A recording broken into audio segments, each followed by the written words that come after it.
چې دغه مقام د تجارت چې حلال تجارت کې حلاله دنیا ګټي. رسول الله وی چې یو تاجر چې په تجارت کې رښتونه او عادل وي، الله تعالی به په قیامت کې د انبیاء علیهم السلام سره راپورته کوي، د صدیقینو په ډله کې به راپورته کوي، د صالحینو په ډله کې به الله راپورته کوي، د شهداو په ډله کې به الله راپورته کوي. ګوره دنیا ذاته ګټو، خپل بالو بچته ګټو، خو حلال رزق ګټو. د هغه تجارت چې وده ګټو د الله مال د الله حق د اول نه تر بیل کو چې چېرته مستحق جای په لاس درځي او ته یې ورکوي او ښه په مینه او په شوق یې ورکوي. د زکات خو اصلا فرض ده. دوه باندې 10 جایه په قرآن عظیم الشان کې لمونځ او زکات یو ځای ذکر شوی.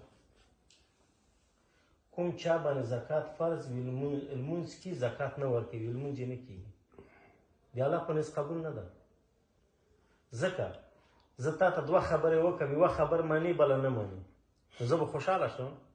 نو رب العالمین ما او تا ته 2 خبرې کړي چې لمونځ هم کوه او زکات هم ورکوه. زه لمونځ کوم او د زکات خبره نه منم.